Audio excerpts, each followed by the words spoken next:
Halo, Assalamualaikum warahmatullahi wabarakatuh. Pada video kali ini kita akan membahas penyebab metabolisme itu menjadi lambat. Jadi banyak orang yang sudah mencoba berbagai macam cara, berbagai hal untuk menurunkan berat badan, tapi tidak berhasil ataupun hasilnya kurang memuaskan. Tapi dilihat dulu, sobat diet menurunkan berat badan caranya sudah benar atau belum? Atau masih cara yang asal-asalan? Kesulitan menurunkan berat badan, kemudian juga gampang naik berat badan, itu merupakan tanda metabolisme lambat. Metabolisme tubuh menurun. Metabolisme tubuh sobat diet menjadi lambat ataupun menurun ini mungkin bisa disebabkan oleh kebiasaan yang tanpa disadari setiap harinya dilakukan. Kebiasaan yang bisa menyebabkan metabolisme menjadi lambat yang pertama adalah kurang melakukan aktivitas. Nah, kalau seandainya kita makan, kemudian makanan masuk ke tubuh kita, itu kan makanan tadi merupakan sumber energi. Energi tadi akan dipakai tubuh kita untuk menjalankan fungsinya secara optimal ataupun secara normal. Mulai dari kebutuhan energi untuk aktivitas, kemudian juga kebutuhan energi untuk menjalankan organ-organ kita supaya kerjanya benar. Nah, bayangkan saja kalau seandainya kegiatan sobat diet di rumah hanya duduk-duduk, baring-baring, rebahan, bagaimana energi yang kita makan tadi mau terpakai? Tubuh akan lebih sedikit untuk membakar lemak. Nah, kemudian metabolisme akan secara otomatis itu menjadi lambat.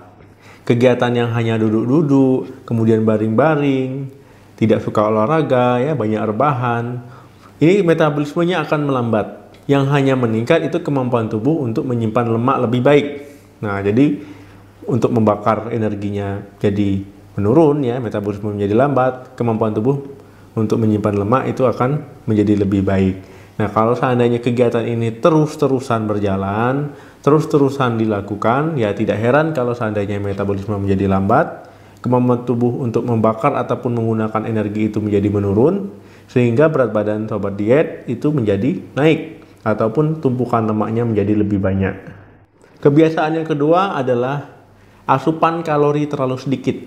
Nah, harapannya makan sedikit, kemudian juga menahan lapar.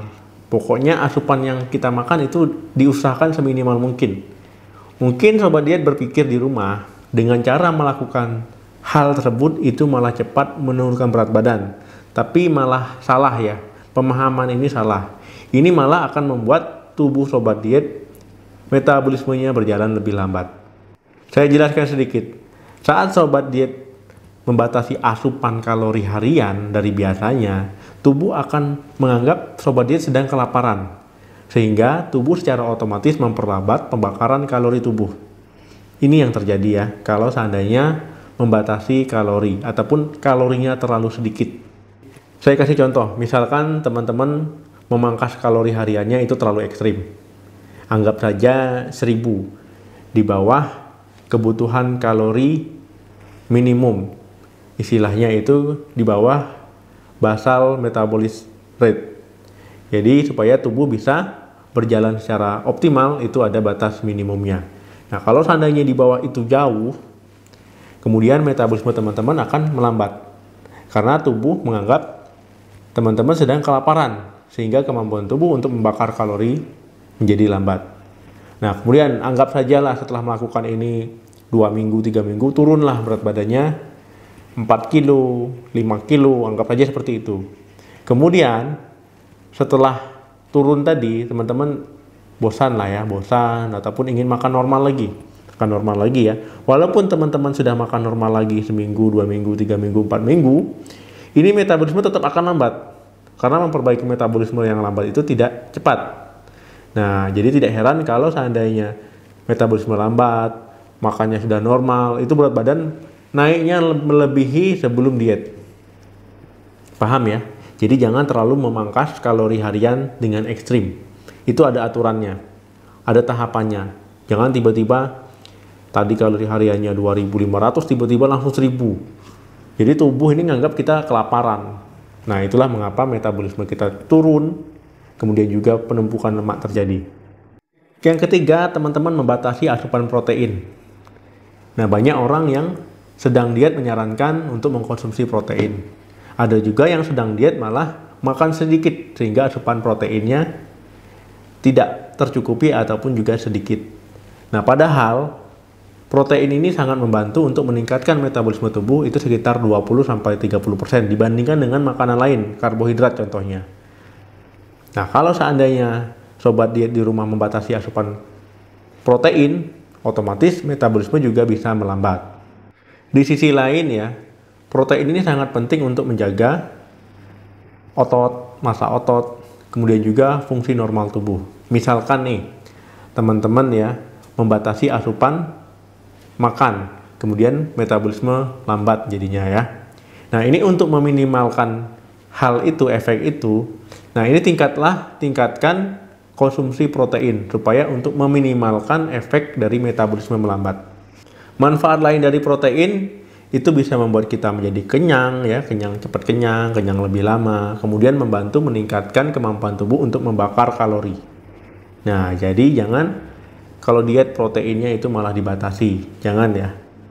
Kebiasaan yang keempat, terlalu banyak mengkonsumsi lemak. Nah, kalau seandainya sobat diet banyak mengkonsumsi makanan-makanan yang berlemak ya dikit-dikit konsumsinya makanan yang berlemak, memang enak. Tapi ini bisa menyebabkan tubuh metabolismenya menjadi lebih lambat. Ini karena tubuh akan menyimpan cadangan lemak lebih banyak, tumpukan lemak menjadi lebih banyak. Nah, jadi jangan sampai mengkonsumsi makanan lemak yang berlebihan karena bisa menyebabkan berat badan naik. Karena tadi ya metabolisme juga menjadi lebih lambat. Yang kelima, terlalu banyak minuman manis. Nah, jadi yang hobi minuman manis ini selain tinggi gula, tinggi kalori ya bisa menyebabkan kalori harian menjadi lebih. Nah, ini juga bisa membahayakan kesehatan. Bisa menyebabkan diabetes tipe 2. Kemudian juga bisa menurunkan metabolisme tubuh. Nah, jadi jangan lagi ya. Kebiasaan yang keenam adalah kurang tidur. Jadi seperti teman-teman ketahui ya, kalau seandainya kurang tidur, ini bisa menyebabkan kelelahan keesokan harinya. Kemudian juga bisa menyebabkan penurunan metabolisme tubuh. Dan juga bisa menyebabkan teman-teman terkena berbagai penyakit. Kebiasaan yang ketujuh adalah teman-teman mengalami stres. Nah, jadi seperti penjelasan saya sebelumnya ya, kalau seandainya tubuh kita stres, ini hormon kortisol meningkat.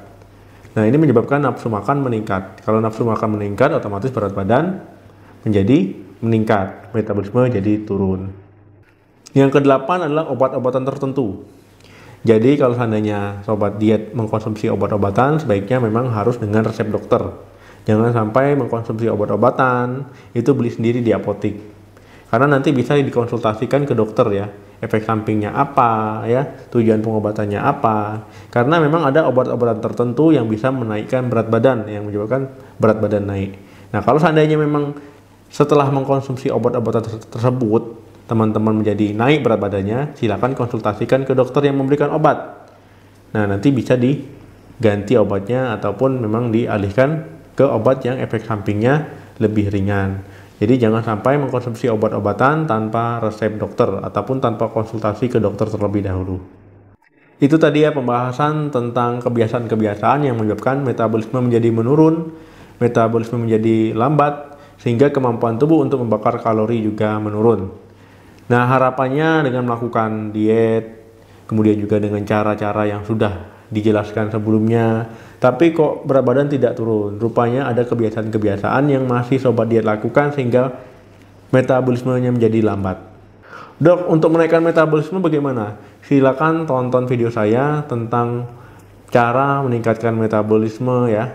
Nanti dilihat saja, kemudian diterapkan. Semoga bermanfaat. Jangan lupa bantu share video ini ke media sosial sebanyak-banyaknya. Like, komentar. Sampai ketemu lagi di video saya selanjutnya. Sukses diet, salam sehat, sampai jumpa.